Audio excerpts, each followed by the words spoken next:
Imagine waking up to the sound of screaming, only to realize the person being murdered is your father. But here's the twist. The killers were his 3 teenage daughters. They stabbed him over 30 times, left him bleeding in the hallway, then calmly called the police. But when investigators uncovered what had been happening inside that home, it wasn't just a murder case anymore. It was something darker. For years, these girls lived in a nightmare, cut off from the outside world, terrorized, violated, controlled. And no one stepped in. Not the police, not the schools, not the family. So one night, they decided to end it themselves. This story will shake you, because by the end, you might find yourself sympathizing with 3 killers. And here's the terrifying part. They could still go to prison. This is one of the most disturbing and heartbreaking family murder cases Russia has ever seen. But it raises a universal question. When no one comes to save you, do you save yourself? Even if it means killing the person who gave you life. Stay with me, because once you hear what these girls endured, you'll never forget it.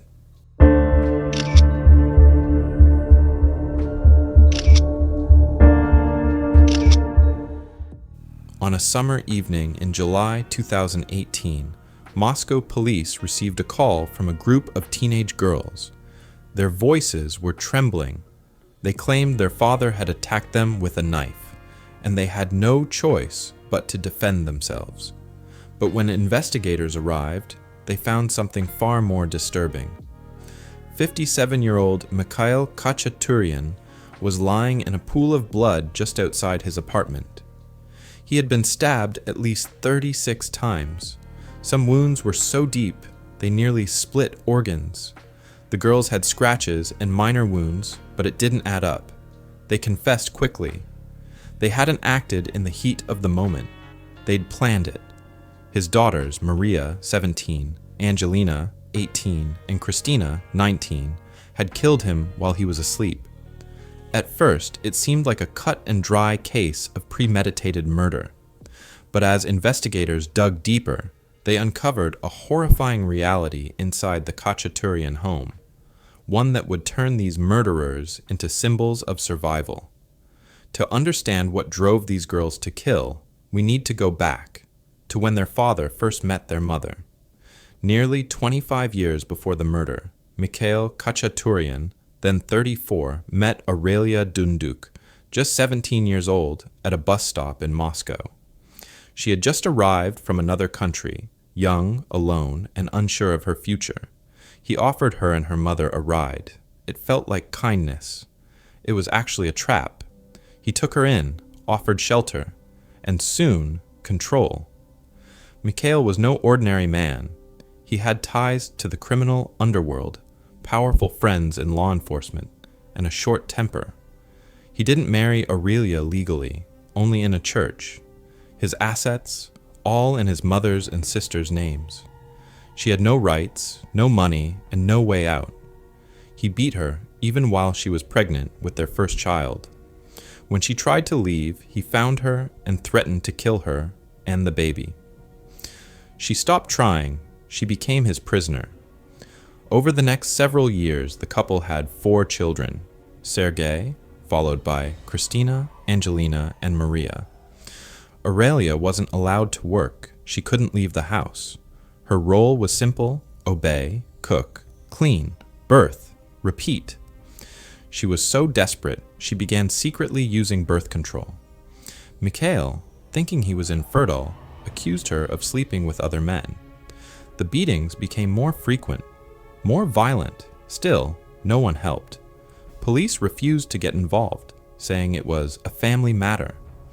Doctors documented her injuries, but no legal action was taken. Even at the police station, he once beat her in front of officers, and they did nothing. Meanwhile, Mikhail began isolating the children, especially the girls. When their son Sergei turned 16, Mikhail threw him out in the middle of winter. No coat, no shoes, no money. He believed Sergei wasn't really his biological child and wanted him gone.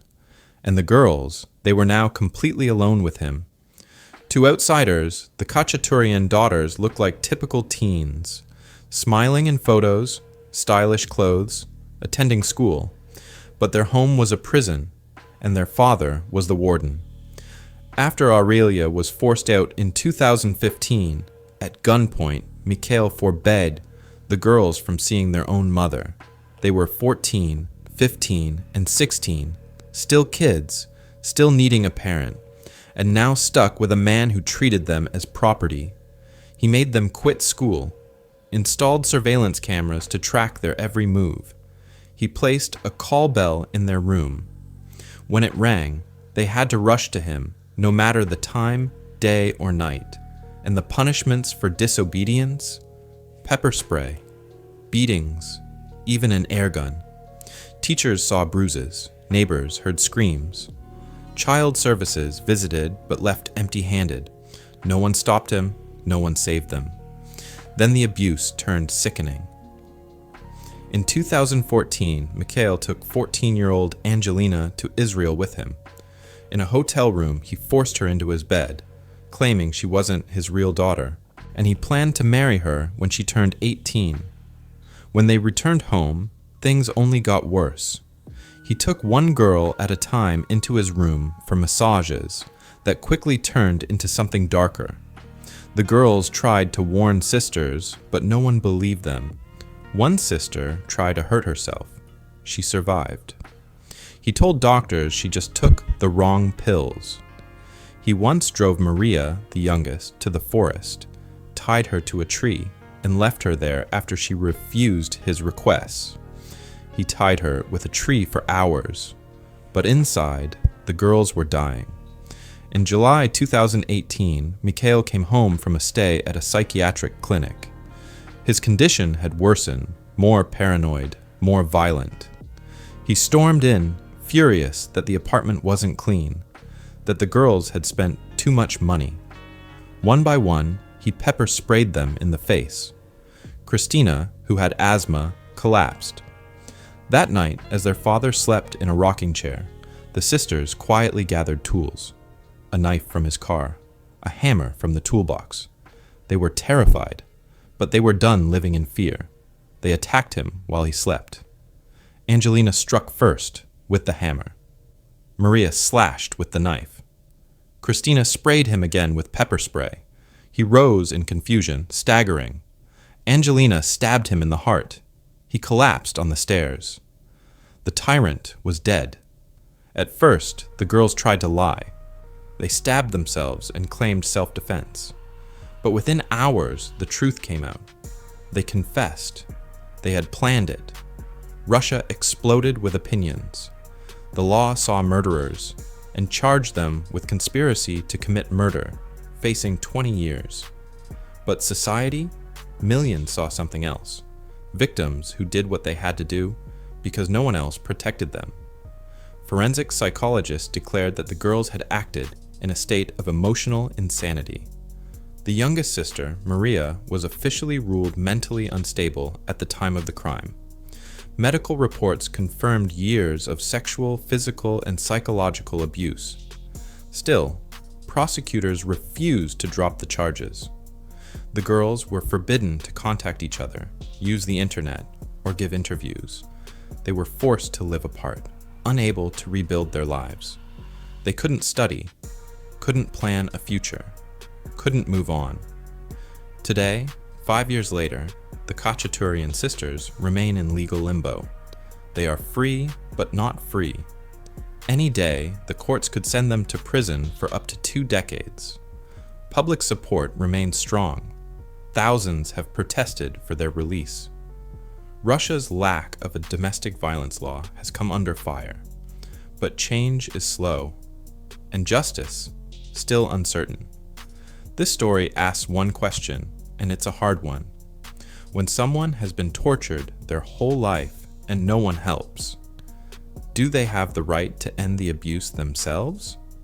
If society, police, and family had acted sooner, 3 young girls wouldn't have had to become killers to become free. So now you tell me, are they murderers or survivors? Let me know in the comments. And don't forget to share this story, because some crimes happen long before the murder.